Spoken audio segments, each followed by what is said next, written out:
After examination of the study by Julian Go titled The Imperial Origins of American Policing, subtitled Militarization and Imperial Feedback in the Early 20th Century, looking at the layering and the historiographical contribution of militarization over time, I have made it my own as much as possible in the time allotted, as you can see here.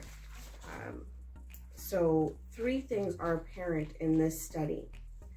1, militarization is a continuous, constant, and functioning problem, distributing itself in policing as militarization, as imperial feedback theory suggests. Number 2, the why of knowing militarization feedback theory has to do with understanding the probability of militarization of our neighborhoods. And number 3, why we care about this study right here is because in our street modeling, from that of Robinson Crusoe and the search for homeostasis suggests that over militarization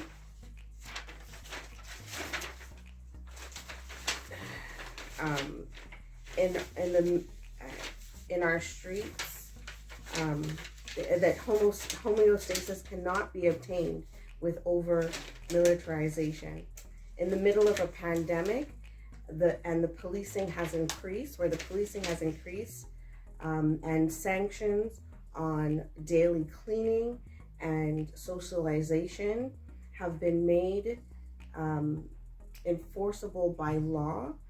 Hence, there are more police, and with the COVID-19 enforcement team, enforcement officers are on patrol across the city at all times.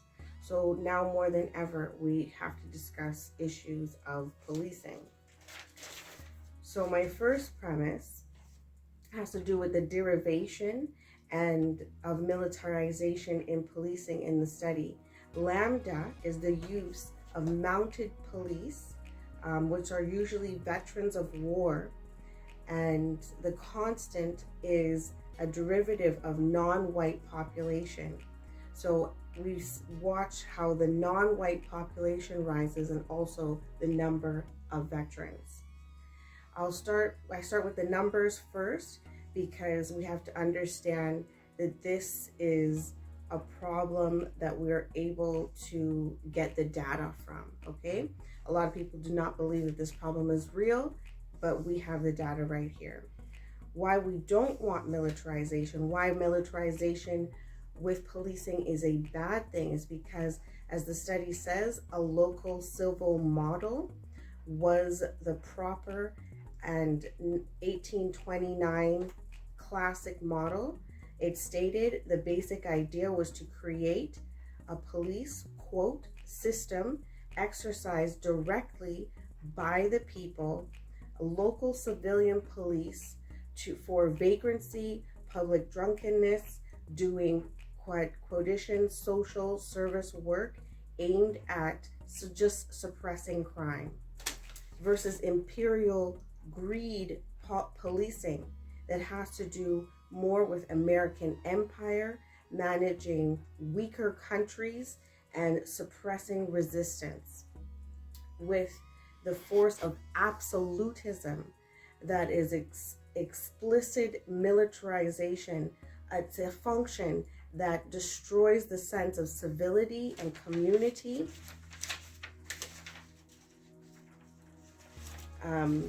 and creates an environment of all-out war in our homes and in our streets.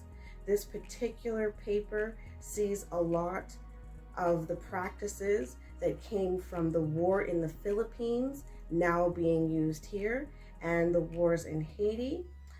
As non-white populations grow, so did the use of veterans and veterans in policing advice.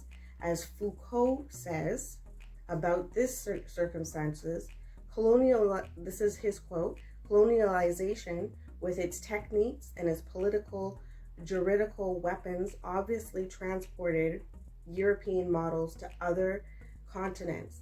It also had a considerable boomerang effect on the mechanisms of power in the West and on the apparatuses in institutions and techniques of power. A whole series of colonial models was brought back to the West. So that's what Foucault had to say on this subject.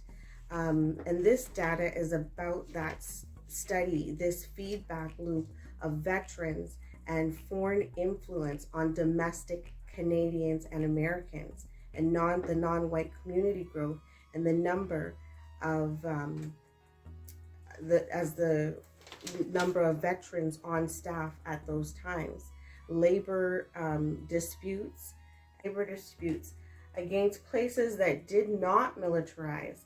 What is the correlative predictor of militarization? So that's what this study is looking at, and what militarization understanding with the imperial feedback theory is relevant for today is understanding the probability for militarization in our future, and the regression line and the extremes of militarization that we could see in the future, as we see that with the pandemic and mapping out the pandemic. Statistics has been such a great marker to help us see where we're going to go. Militarization in policing is like a pandemic. Okay, so we want to be able to map this out and see exactly what are the extremes, how far is this going to be taken. So policing started as a supervision of slaves by the French, resulting because they worked and received their pay through taking materials from the imperial sheds. And the person assigned to watch over these transactions was the person that became a constable, and this moved into their neighborhoods. And the British took this model and formed it to the profession of the constable, and Canada had the Canadian Mounted Police, which most recently became the RCMP, and is in its beginnings. And it was not for killing and for the type of corruption that we have today at all, for war in our neighborhoods, but what they termed justice of the people, as my quote in 1829 description by Monk and Harry the Study in 1981 and 1983 stated, that it was just other civilians who were trained than this model that went to the British colonial territories and they established this the profession of the constable through the British model, beginning to have commandants, sergeants, inspectors, and the different lines of ranks inside of policing. And slowly, admittedly, bringing in more veterans and seeking their advice. Very male-dominated domain where they only saw female officers invited into their domain in the 1930s. In saying this, we do need peace. We do need a justice system. We need justice for the people, because as we saw a woman in Philadelphia who got raped on the transit, and she was taped by people. The whole crime was taped by people as they watched a woman being raped on the transit. So as a woman, I can speak from my own experience and needing justice and needing the use of someone who is, keeping the crime down. But do I need all-out militarization? What we don't want and what we don't need is officers raping the streets with violence and creating a homeostatic mess. A civil society where a child has to die for having a bad attitude So we don't want, we want a civil society. We don't want a society where a child has to die for having a bad attitude, as Trayvon Martin was killed, and George Floyd was killed for drunkenness. And as we see in Canada, we saw our share of this with Albert Johnson in 1979, and today what we have is 36.5% of fatalities to Black people by police officers, despite only being 8.3% of the population in Toronto. So this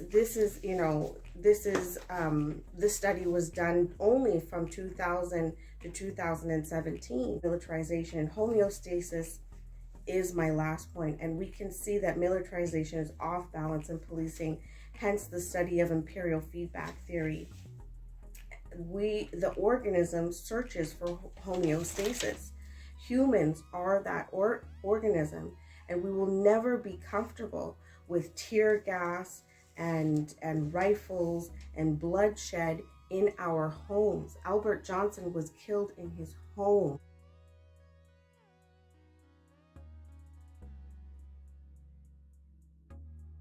What we need is we see cross-cultural good judgment, like what is necessary for conditions and human beings to flourish in a domestic sense.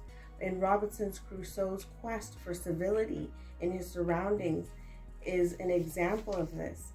As we see, the pandemic has caused police presence to grow.